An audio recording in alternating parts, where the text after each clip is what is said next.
when you talk about like tier one, the tiers, when you're talking about this, first of all, like, can you define that and explain what that looks like in a school? And then why is your focus on elevating that practice? Okay, such a good question. So I only when we ask talk good about questions. I only ask good questions. when we talk about tier one instruction, it's important to kind of first talk about multi-tiered systems of support, right? So tier one is what we talk about when we talk about multi-tiered systems of support when it comes to instruction. And that's really what I'm focusing on because there's a whole behavior component as well. Yeah.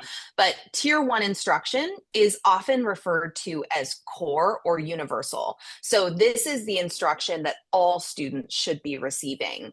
And part of the challenge, I think, is that when we call something core or universal, in a lot of educators' minds, it's like, oh, well, then that's whole group because everybody needs it, right? So that's tier one. Then we have tier two, and that's the next layer. So if tier one wasn't effective for students because it was either too rigorous and challenging or not rigorous and challenging enough, then we have tier two support or enrichment, right? So we have kids who might need additional support. They didn't quite they didn't quite get tier one. They're going to need a little more from the educator to really get the information, master a skill, or they might need to go a little further because the tier one wasn't enough to really Right. continually to push them. Then we have tier three, that's intervention for more significant academic kind of gaps and holes that need to be addressed. And in a lot of schools, when kids need tier three, they're pulled out of a classroom for that. And so I don't spend a ton of time in the book talking about tier two and tier three. I do address the fact that if we start to design Mhm. with the station rotation, creating opportunities for educators to meet the needs of small groups of learners, the focus in the book is tier one, but I do also address how that could be leveraged for tier two and tier three as well to keep those kids in the classroom. But for me, when I talk about hey, let's elevate tier one instruction, I want educators to start getting more intentional about what are they presenting in whole group versus what are they presenting in small group, right? If they're going to present a concept and skill that is complex, it is nuanced, kids have classically struggled with it, or the pre-assessment or formative assessment data shows me kids are in wildly different places in relation to this concept or skill, why on earth would I introduce that whole group, right? Mhm. Instead, I'm going to use the data to kind of inform my grouping, and I am going to differentiate right out of the gate for small groups. So hopefully, tier one instruction is as effective as possible. Kids are getting the instruction at a level that works for them with the scaffolds they need to make sense of it so that there's less need for that tier two, tier three support and intervention. So I'm going to give everyone the entire title of the book, Okay. Artful AI in Writing Instruction, a human-centered approach to using artificial intelligence in grades 6 to 12. Now, somebody's going to, see that title, think, and, listen to this podcast and think, hey, this is only for, English teachers from like middle school to high school. But I think, writing is in everything. And I know you had mentioned that before. Why could any teacher, no matter your subject, why would this book actually benefit them? Yeah, there are one thing I've learned is that a lot of people, even working in education, don't consider themselves strong writers. Mhm. And as someone who's always prided myself on that skill and developed it and loved it my whole life, I understood in many, many years of teaching that not every human feels that way. But I think only since AI has come into the picture have I understood that, like, oh, wow, lots of college graduates feel that way. Lots of people in education feel that way as well. So if I take this back to how would I help maybe someone who loves teaching, but they're teaching history and they don't love teaching Right. writing, I think there's examples in the book that would speak to a history teacher or a science teacher.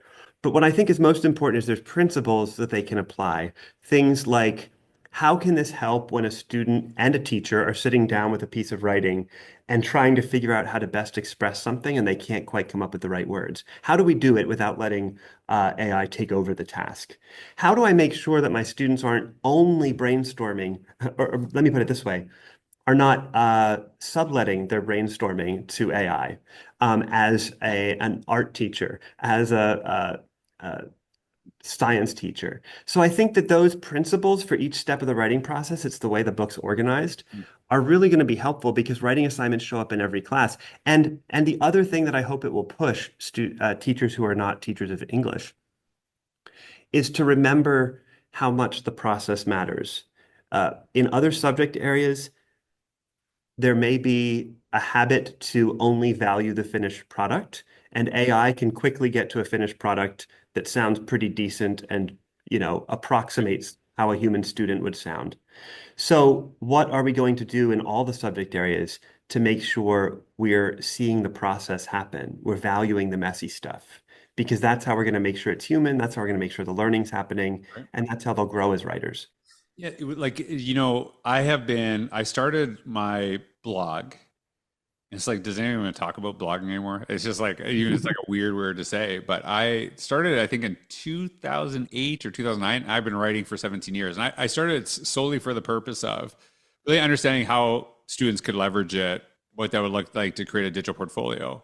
And when I went through the process, I'm like, this is really an interesting way. And it's like bringing out ideas in me. And one of the things that I have really appreciated through the process is I don't write only to share my learning. It's like a portion of it. I write to learn, to wrestle with ideas. So that's something you can apply to any class. So I know this is going to be really beneficial to, does not matter if you're an English teacher or not, and does not matter the grade you teach.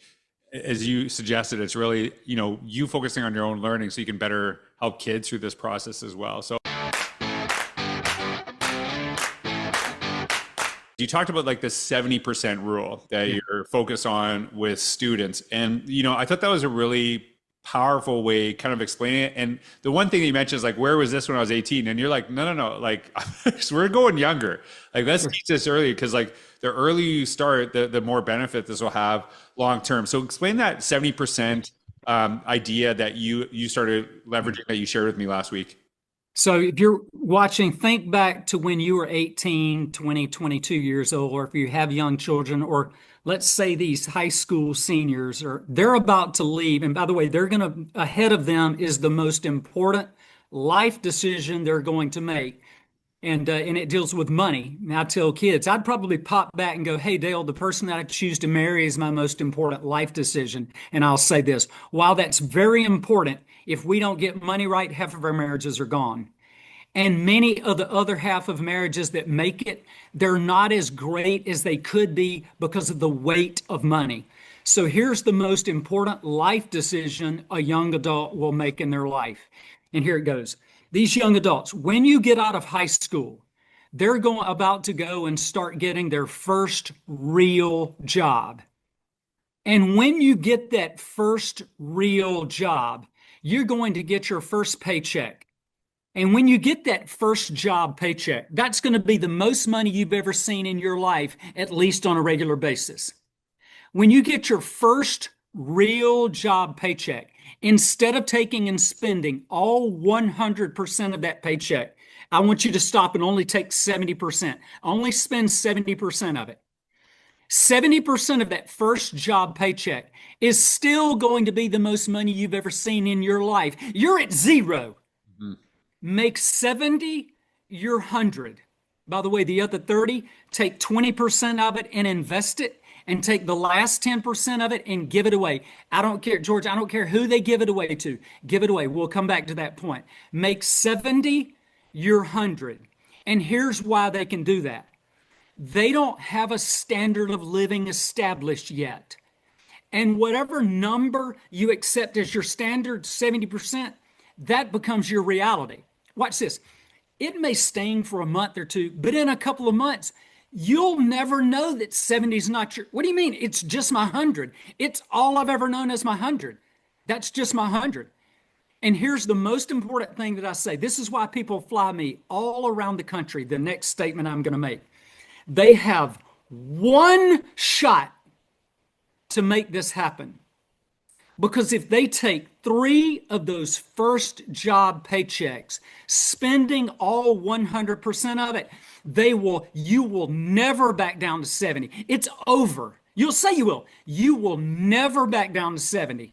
It's over. And you will live life like the most of America, Canada, really the world, Here's why. Because most money problems aren't problems about money. I can prove that. 51% of Americans that make over $100,000 a year in America are living paycheck to paycheck. And 30% that make over $250,000 a year are living paycheck to paycheck. This young girl in a Georgia school system one day in an auditorium, she said, I can't live on 70% of my income. Now, she's on a part-time high school job. And I said, why can't you live on 70% of your income? And she said, because it cost me $100 to get my nails done. And every kid in that auditorium went, oh, and I shut my mouth and the principal lit her up. That's not a money problem, George. We do a lot of work in Kenya. You walk in the deepest parts of Kenya and you walk in those villages and tell them you spend $100 getting your nails done. They would look at you and say, you have lost your mind. Most money problems aren't problems about money. So I love this story, and I can keep going telling you a little bit more about it.